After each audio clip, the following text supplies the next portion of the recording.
Драги гледачи и слушатели, ја најавуваме новата дневна емисија на Адвентистичкото радио Глас на надежта, извор на надеж, секој вторник и четврток со почеток во 9 часот. Биете со нас на нашата Facebook страна и на YouTube каналот Адвентистичко радио Глас на надежта.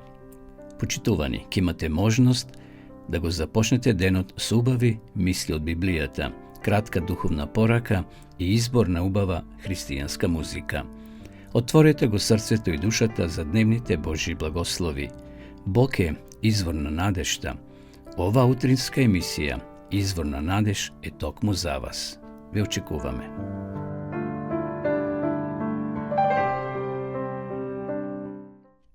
Драги гледачи, еве не повторно заедно со нашата и ваша емисија, утринска програма на Адвентистичко радио Глас на надежта, емисија Извор на надеж. Емисија која сака да ја доближи надежта до сите вас, почитувани пријатели.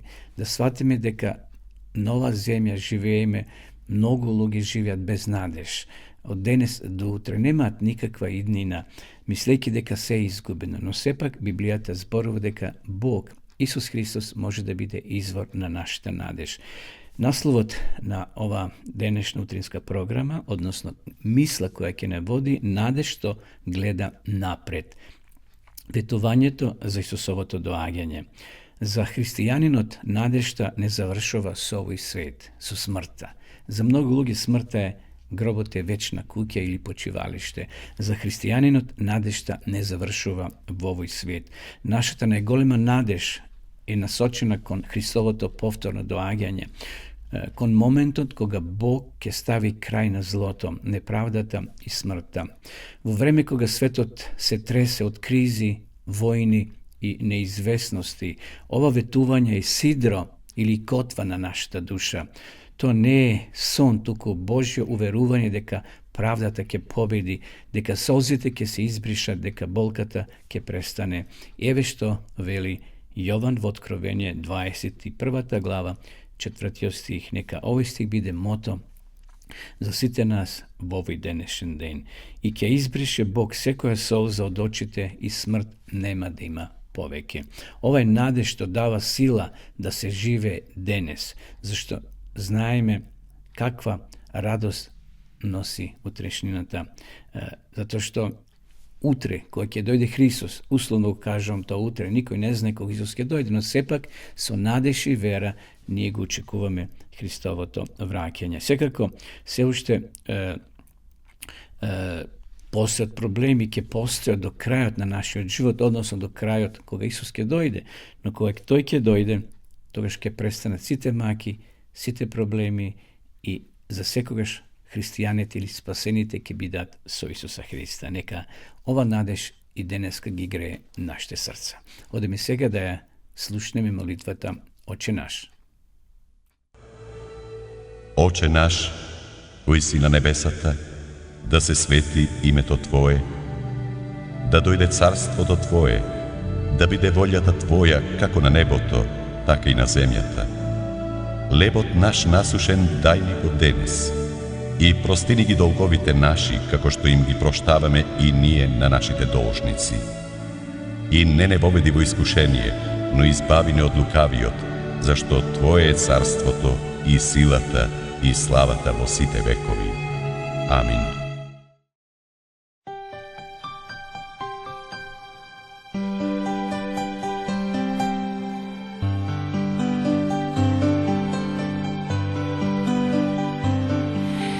Прекрасен милостив Спасител, најдобар пријател си.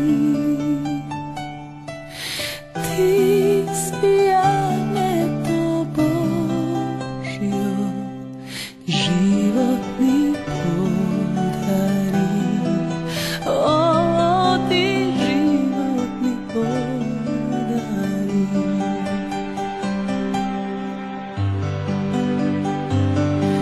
Утешител советник ти си, по Твојот дух ме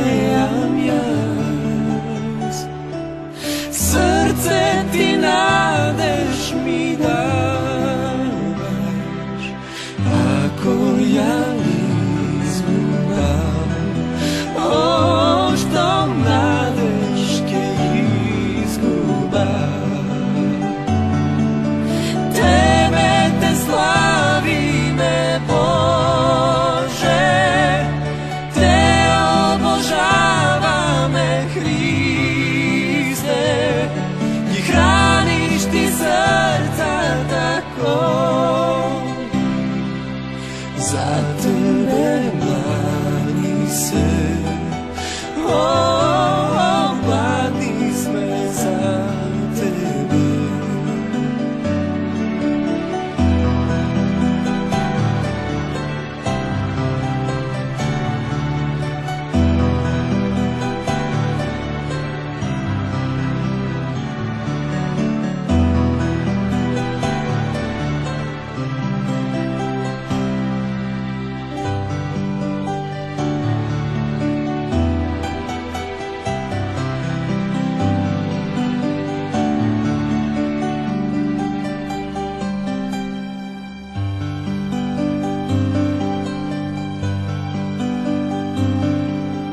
Silen i večen si tako, verno ne ljubiš ti nas, o slabost ni davaš ti sila, kon večnost ne podigaš, o kon večnost ne podigaš.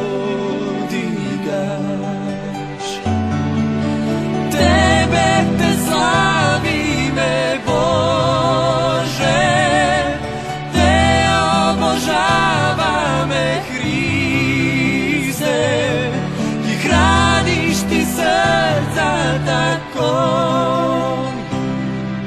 Za tebe glance,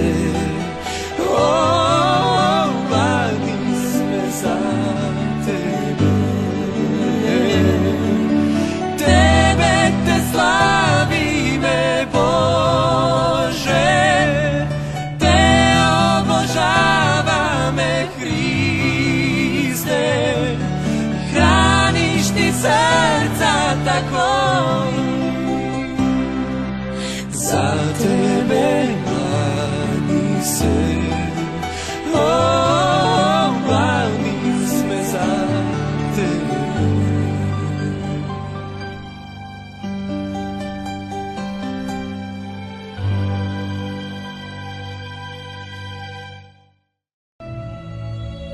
Христовото влегување во Ерусалим, чистење на храмот, неплодна смоква, Христовиот говор во храмот, парабола за лозарите, глава 21. А кога наближија до Ерусалим и дојдоа до Витфагија при Елеонската гора, Исус испрати двајца ученици и им рече: Отидете во село што е наспроти вас и веднаш ќе најдете врзана ослица и осле со неа. Одврзете ги и доведете ми ги. А ако ви рече некој нешто, ќе му кажете дека му се потребни на Господа и веднаш ќе ги прати. А сето тоа стана за да се исполни кажаното преку пророкот кој вели: Кажете и на ќерката Сионова, ете твојот цар иде при тебе кроток, качен на ослица и осле, син на подјаремница. Учениците отидоа и направија така како што им беше заповедал Исус.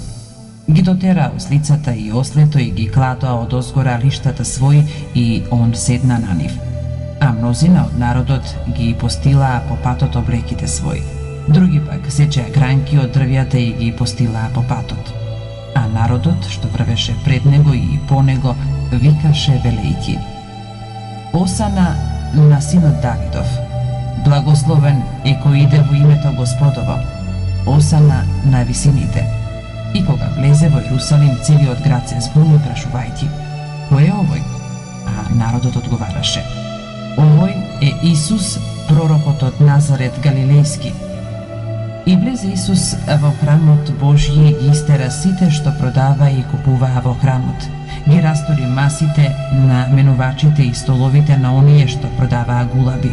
И им рече: Напишано е: Домот мој, дом за молитва ќе се нарече, а вие го направивте како разбойничка пештера.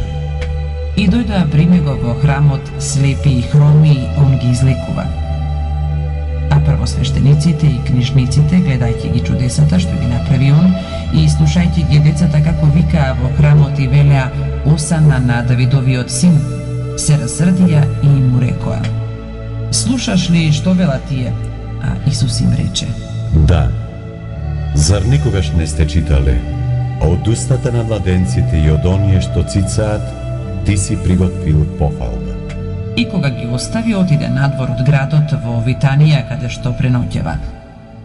А утре дента, враќајќи се во градот, огладне. И виде покрај патот смоква, отиде до неа. Па како не најде на неа ништо, освен лисја, рече: Од сега да нема плод на тебе довека. И смоквата веднаш се исуши. Штом го видоа тоа, учениците се зачудија и рекоа: Како веднаш се исуши смоквата? А Исус им одговори и рече: Вистина ви велам, ако имате вера и не се посомните, не само тоа што стана со смоквата ќе извршите, туку ако и на ова планина и речете, дигни се и фрли се в море, ќе биде. И се што и да побарате во молитва со вера, ќе добиете. И кога дојде он во храмот и поучуваше, пристапија кон него првосвештениците и старешините народни и рекоа: Со каква власт го вршиш тоа и кој ти ја дал таа власт? А Исус им одговори и рече: И јас ќе ве прашам нешто. Па ако ми одговорите, и јас ќе ви кажам со каква власт го вршам тоа. Крштевањето Јованово од каде беше? Од небото или од луѓето? А тие размислуваа помеѓу себе и велеа: Ако кажеме од небото, ќе ни рече: Па зошто не му поверувавте? А ако речеме од луѓето, се боиме од народот, оти сите го сметаа Јована за пророк. И одговарајќи му на Исуса рекоа: Не знаеме. А он им рече: Ни јас не ви кажувам со каква власт го вршам тоа. А како ви се чини ова? Еден човек имаше 2 сина, па отиде при првиот и му рече: Сине, оди денес да работиш во моето лозје. Тој одговори и рече: Неќам. Но потоа се покаја и отиде. Па како дојде и при вториот, му го рече истото. Тој одговори и рече: Ќе отидам, господаре. Но не отиде. Кој од двајцата ја исполни татковата волја? Му одговорија: Првиот. Тогаш Исус им рече: Вистина ви велам, дека митниците и блудниците ќе ви испреварат во Царството Божјо, зашто дојде при вас Јован по праведен пат и вие не му поверувавте, а митниците и блудниците му поверуваа. Вие пак, иако видовте, не се покајавте отпосле, за да му поверувате. Чујте друга парабола. Имаше еден човек домакин, кој насади лозје, го загради со плот, ископа бунар, направи кула и откако го предаде на лозарите, си отиде. И кога наближи времето за брање, тој ги испрати при лозарите своите слуги, за да му ги приберат плодовите. Но лозарите, кога ги фатија неговите слуги, едниот го претепаа, другиот го убија, а третиот со камења го засипаа. Тој испрати сега други слуги, повеќе од првите, но и со нив направија исто. Најпосле го испрати при нив својот син, велејки: Ке се засрамат од сина му. Но лозарите, штом го видоа сина му, си рекоа помеѓу себе: Ово е наследникот. Ајде да го убиеме и да го присвоиме наследството негово. Па како го фатија, го изведоа надвор од лозјето и го убија. А кога ќе дојде господарот на лозјето, што ќе им направи на тие лозари?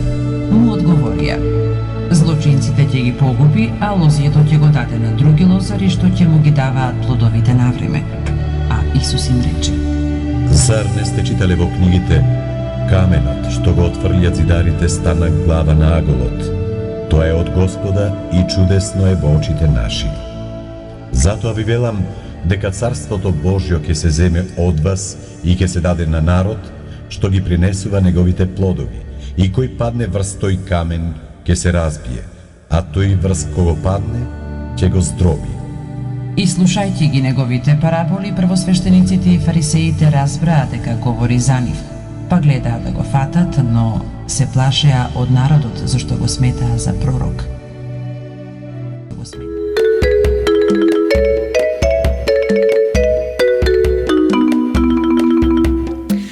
Portokal, banana, limon, ananas i kalin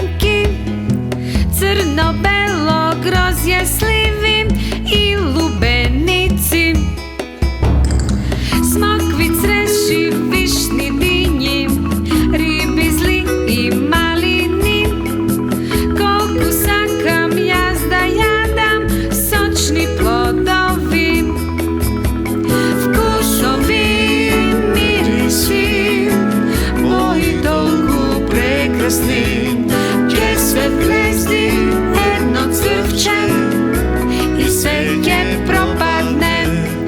Ima jedan plod, što god dava Bog, od site plodovi, to je sepak najgolem. Plod od na duh od svet, nosi miris životem, ljubav, mir i vernost, krotost i radost, strpljivost, vozdržljivost, predanost i blagost.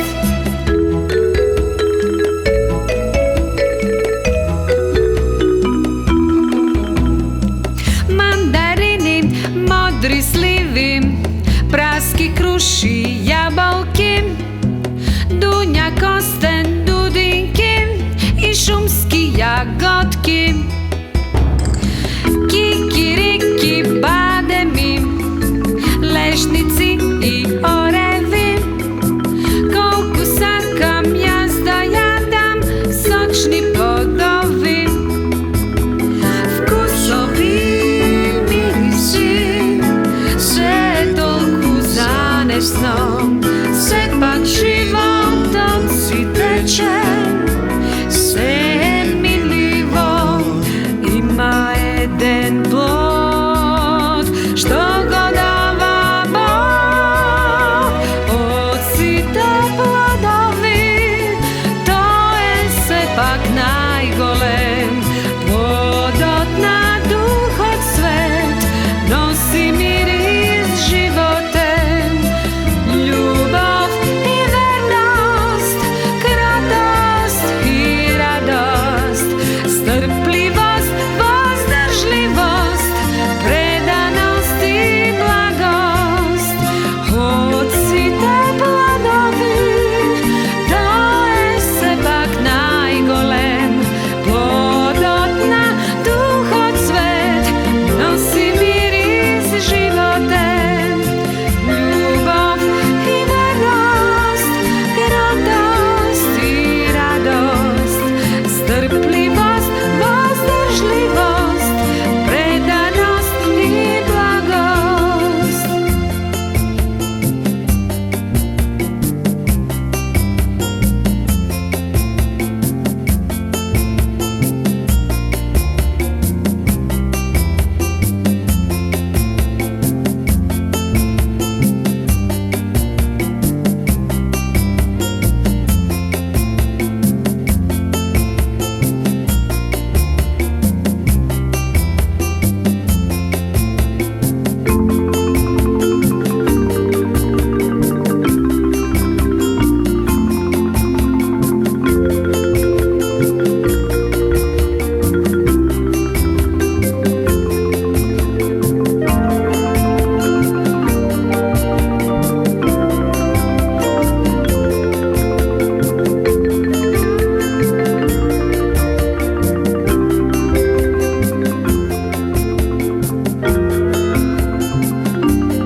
Кон животното задоволство.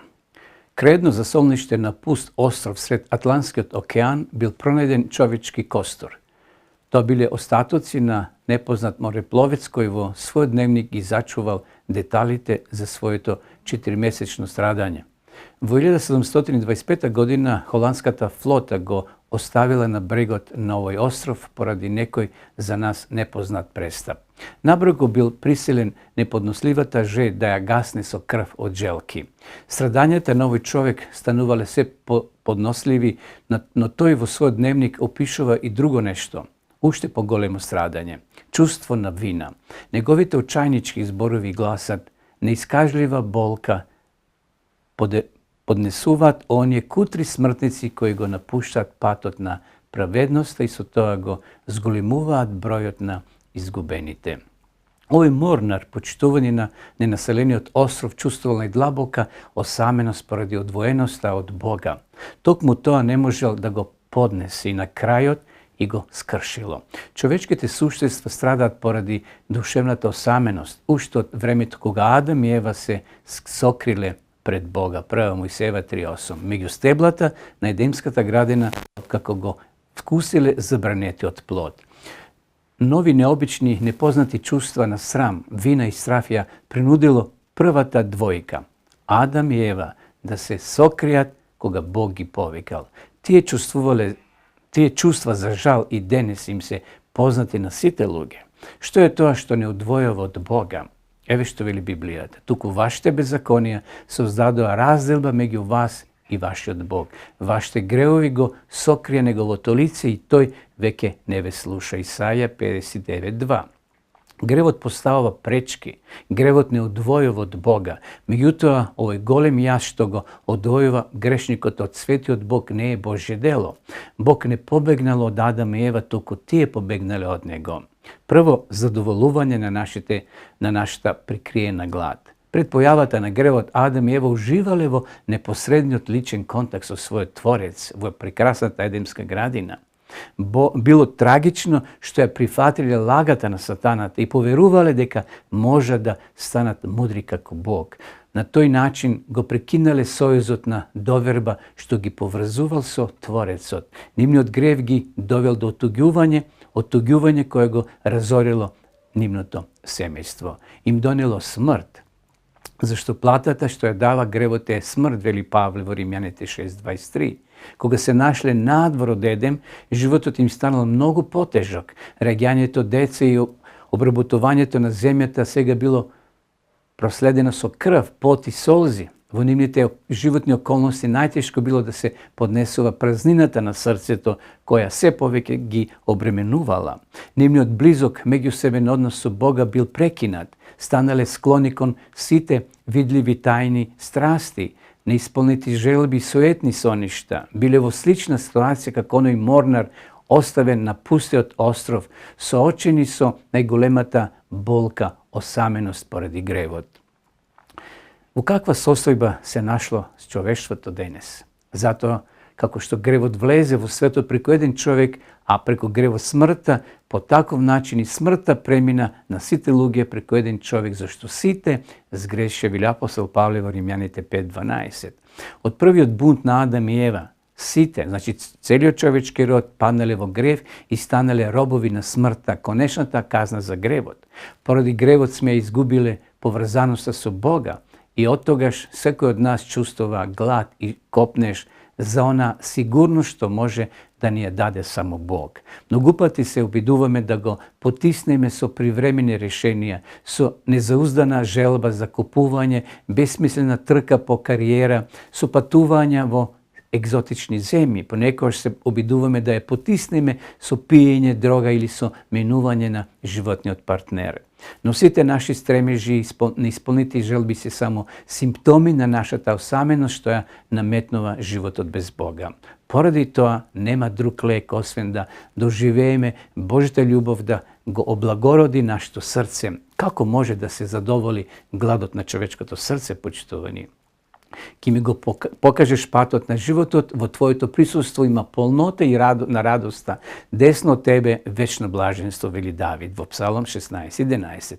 Целосното задоволство може да го искусиме дури кога ќе го напуштиме пустиот остров, кога ќе го премостиме јазот меѓу Бога и нас, ќе дојдеме во Негова близина и ќе ја прифатиме Неговата божествена заштита. Број 2. Премостен јазот меѓу гревот и смртта. Кога Адам и Ева му го завртеле грбот, Бог чувствувал длабока болка. Тој и сега тагува поради човечките трагедии и страдања. Бог сака и денес да ги задоволи нашите скриени стремежи и да ги излечи нашите душевни рани. Тој не е задоволен само со можноста сочувствително да гледа како јазот на гревот и смртта не одделуваат од него. Тој решил да изгради мост. Како Бог го премостил тој јаз? Христос Исус дојде во светот да ги спаси грешниците, вели апостол Павле во 1 Тимотева 1:15. Тој се принел себе си како жртва за гревот, плаќајќи ја сам смртната казна, својот праведен живот го ставил на располагање на оние кои бараат проштевање, кој го нуди крстот. Христовиот крст го премостува јазот меѓу нашиот немир и среќата која може да ја даде само Бог. Крстот ја поврзува грешната земја и животот без надеж со земјата на неминливиот вечен живот.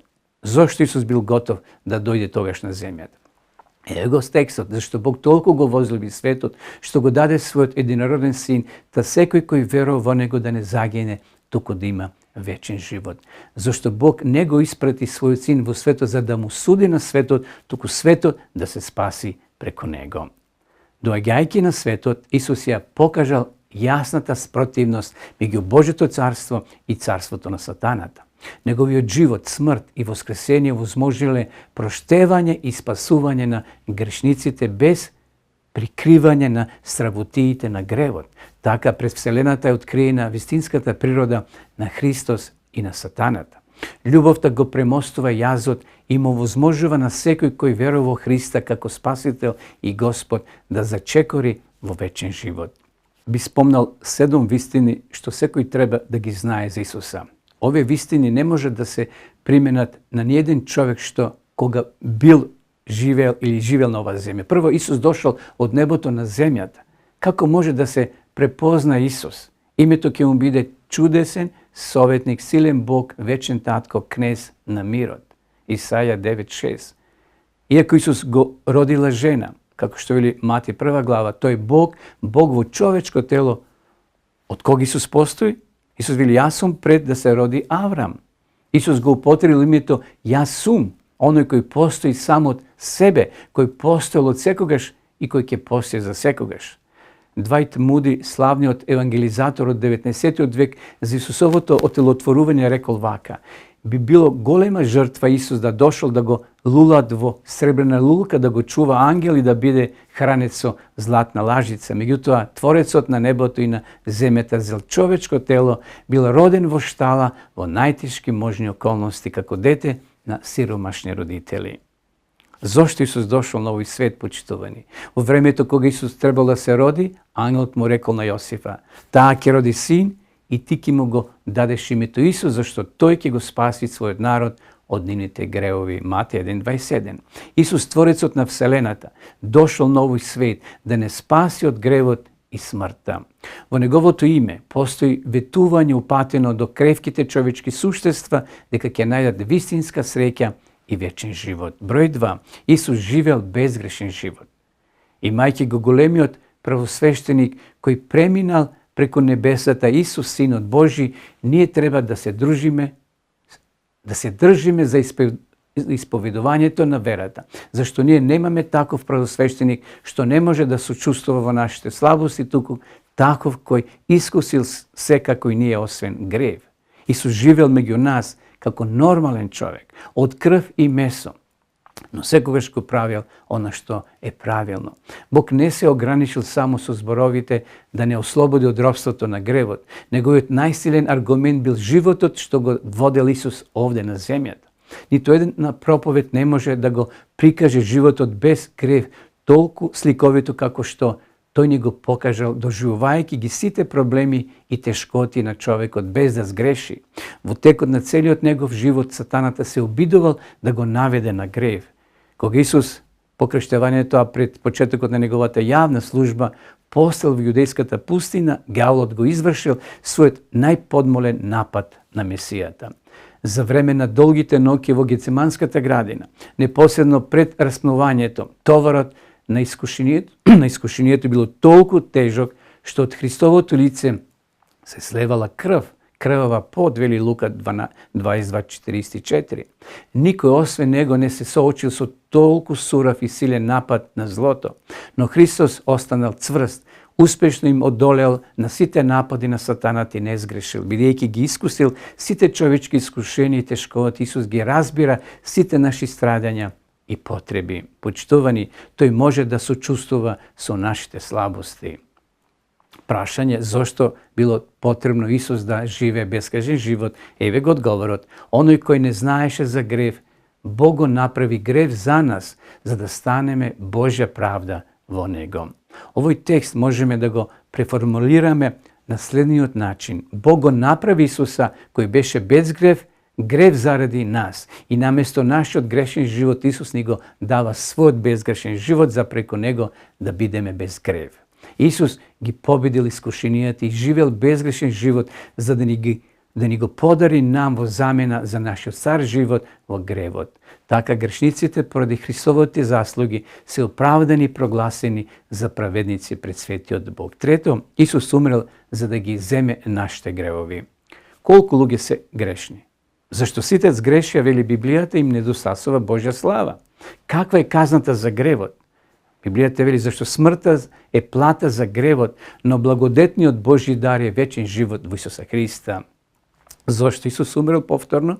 Се прашуваме. За праведникот одвај некој ќе умре, а за добриот можеби некој ќе се осмели да умре, но Бог ја покажа својата љубов кон нас со тоа што Христос умре за нас додека уште бевме грешници.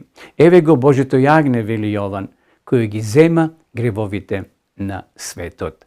Сите ние, почитувани, сме сгрешиле и со тоа сме заслужиле вечна смрт, конечна казна за гревот.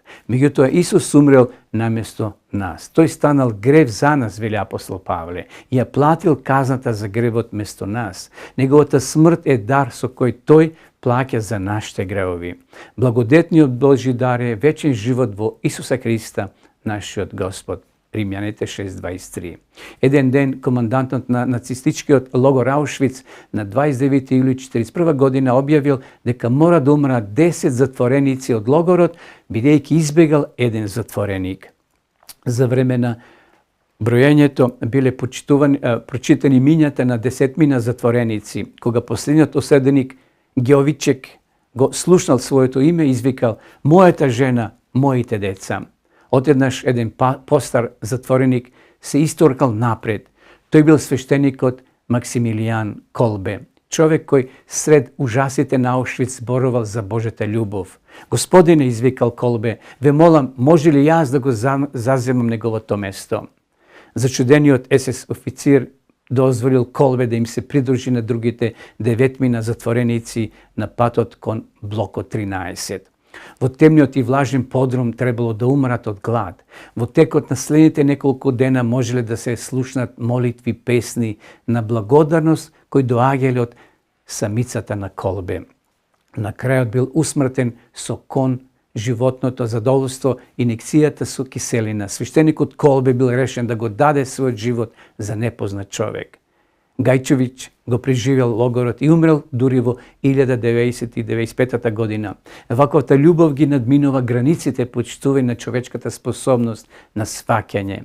Исус ни го подарил својот совршен, праведен живот на оние кои не се достојни. Благодарение на Христовата смрт, ние, оправдани преку верата, имаме мир со Бога преку нашиот Господ Исус Христос. Четврто, Исус станал од мртвите. Христовата смрт на крстот не е крај на оваа возвишена приказна. Ако е крај, во тој случај тој би останал мртов спасител. Меѓутоа, тој е активен во нашиот свет.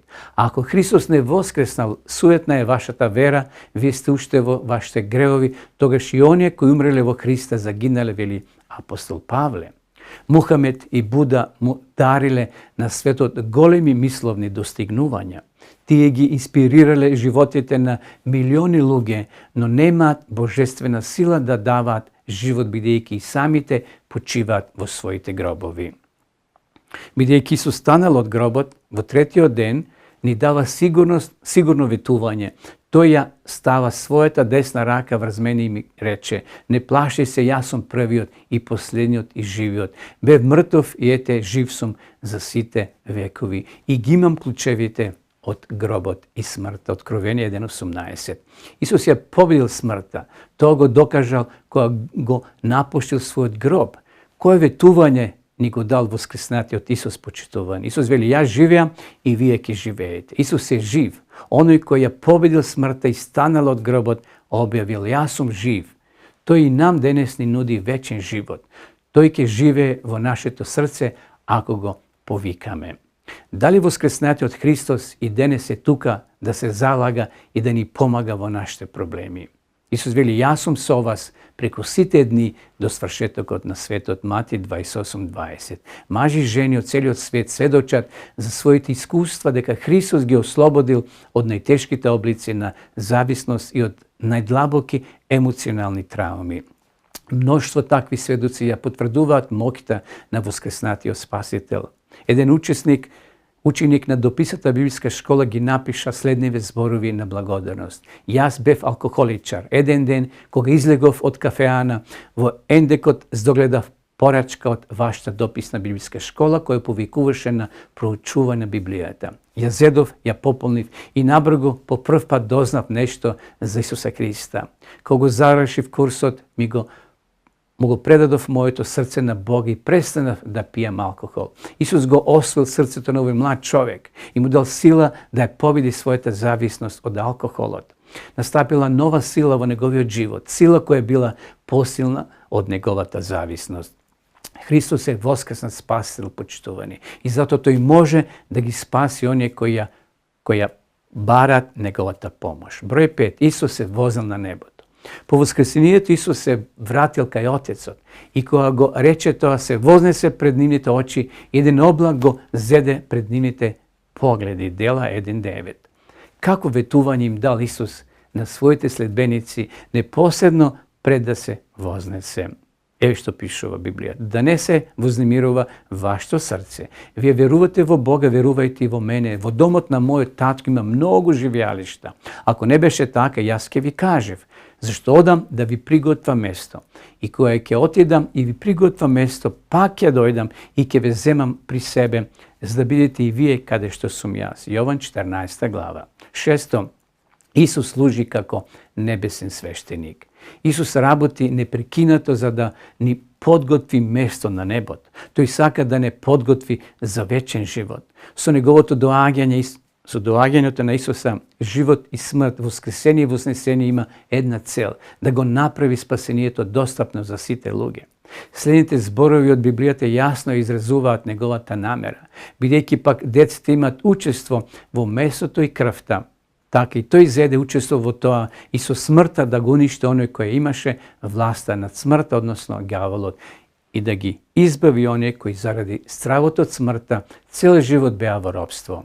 Затоа требаше во се да стане како своите браќа, за да биде милостив и верен првосвештеник пред Бога, за да изврши помирување за гревовите на луѓето. Тоа го пише во Евреите во 2 глава. Спред овие зборови Исус дошол на овој свет за да ги ослободи луѓето од страдањата и робувањето на гревот, да го помери човекот со Бога, служејќи како наш милостив и верен првосвештеник, да ја острани причината за гревот, страдањата и смртта со конечно уништување на сатаната. Исус е наш свештеник, наш посредник, кој посредува за нас пред Отецот. Истиот Исус кој ги благословил децата, кој им простил на жената фатена во прелюба и на разбойникот што умирал на крстот, сега служи на небото за да ни помогне во нашите потреби. Тој може да му помогне на секој што поминува низ искушенија. И 7. Исус повторно ќе дојде. Како ветување дал Исус пред да се врати на небото? Читаме: и кога ќе отидам и ви приготвам место, пак ќе дојдам и ќе ве земам при себе за да бидете и вие каде што сум јас. Јован 14:3. Кога Исус ќе се врати на оваа земја, тогаш ќе нема болести, ќе нема таги, ќе нема смрт, ќе нема грев кои пустошат на оваа планета. Во 7-та и 10-та лекција потемелно ќе ве запознаеме со настаните што му престојат на Исусовото второ доаѓање. Исус дошол како Бог во човечко тело, живел безгрешен живот наместо нас, умрел за нашите гревови, воскреснал да не ослободи од смртта, отишол на небото за да ни подготви таму дом. Тој е наш првосвештеник, кој секој ден посредува за нас на небото. Тој е Спасител кој доаѓа по нас за да бидеме со него за секогаш. Во Тајван постои приказна за несрекно склучениот брак меѓу У Лонг и младата жена по име Златен цвет што го договориле нивните родители. Кога по обредот на венчавањето У Лонг го кренал превезот од лицето на невестата, се вџашил, а чувството на одвратност проструило низ целото негово битие. Лицето на неговата жена било прикриено со лузни од големи сипаници.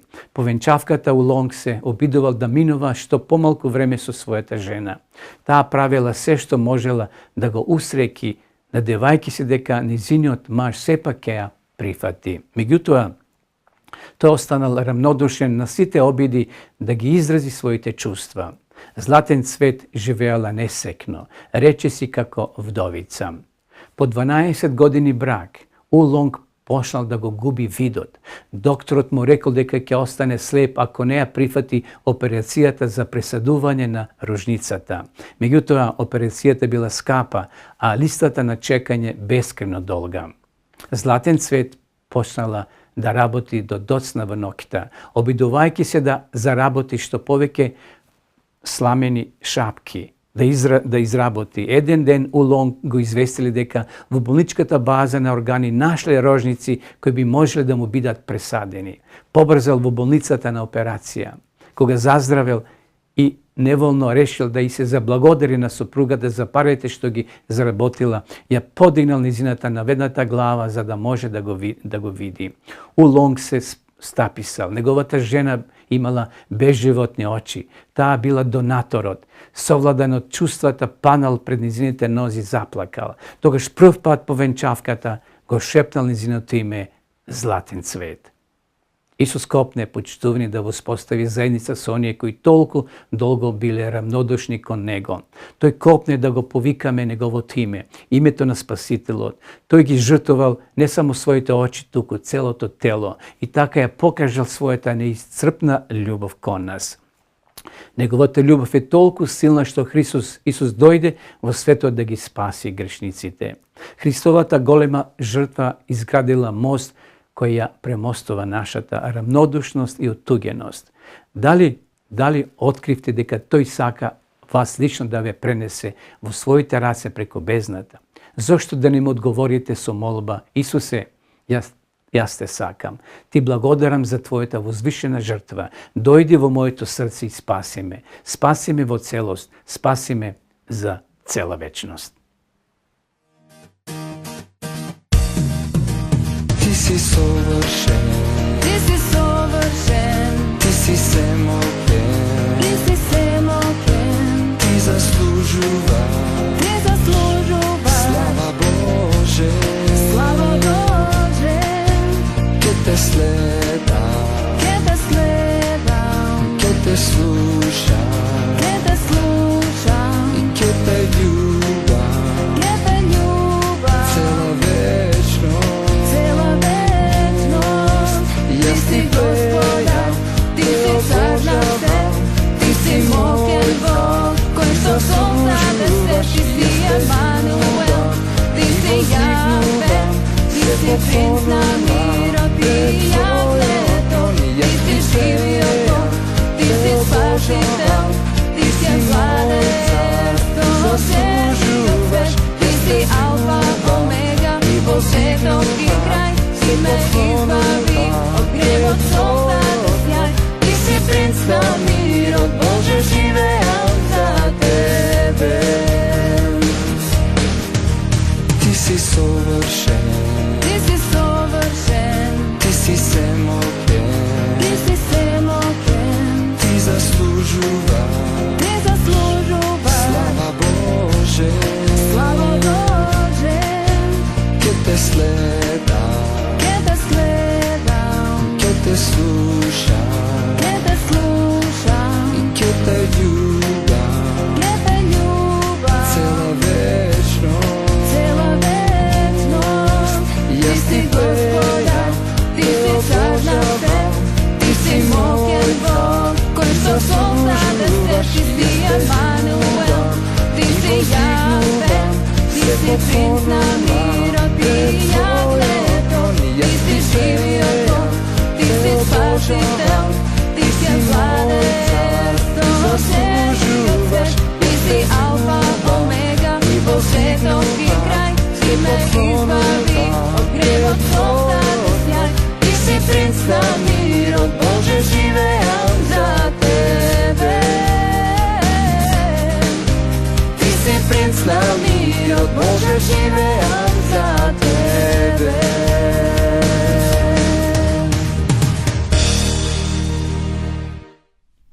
крајот сме на нашата емисија, почитувани гледачи. Би сакал денеска повторно да ви ја понудам Библијата, Светото писмо, Стариот и Новиот Завет. За сите вас кои сакате да имате, слободно пишете ни на нашиот телефон 077, пратете секако СМС порака 077 819 828.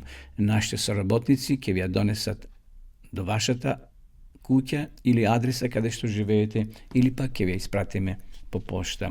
Доколку сакате да изучувате Библијата малце подлабоко, слободно погледнете сега нашата реклама за дописната библиска школа. Да ја видиме сега и самата реклама.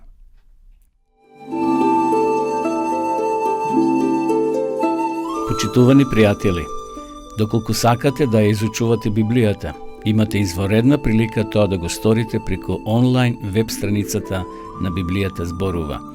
Оваа веб страница е креирана за да ви обезбеди сеопфатно, организирано и темелно проучување на Библијата. Курсевите се бесплатни и без обврски. Можете да го следите во кое било време, тогаш кога вам ви одговора. На располагање ги имате следниве курсеви: библиска археологија, библиски пророштва, за верата и верувањето, библиски совети за здравјето, библиски совети за бракот и семејството. Запознајте ја Библијата, Светото писмо на Стариот и Новиот Завет преку курсевите на интернет или во печатена форма.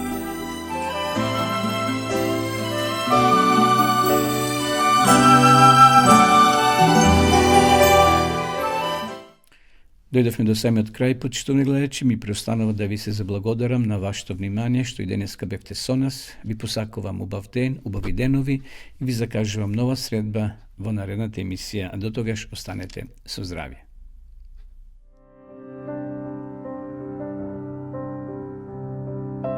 Драги гледачи и слушатели, ја најавуваме новата дневна емисија на Адвентистичкото радио Глас на надежта, Извор на надеж, секој вторник и четврток со почеток во 9 часот. Биете со нас на нашата Facebook страна и на YouTube каналот Адвентистичко радио Глас на надежта. Почитувани, ќе имате можност да го започнете денот со убави мисли од Библијата, кратка духовна порака и избор на убава христијанска музика. Отворете го срцето и душата за дневните Божји благослови. Бог е извор на надежта. Ова утринска емисија, Извор на надеж, е токму за вас. Ве очекуваме.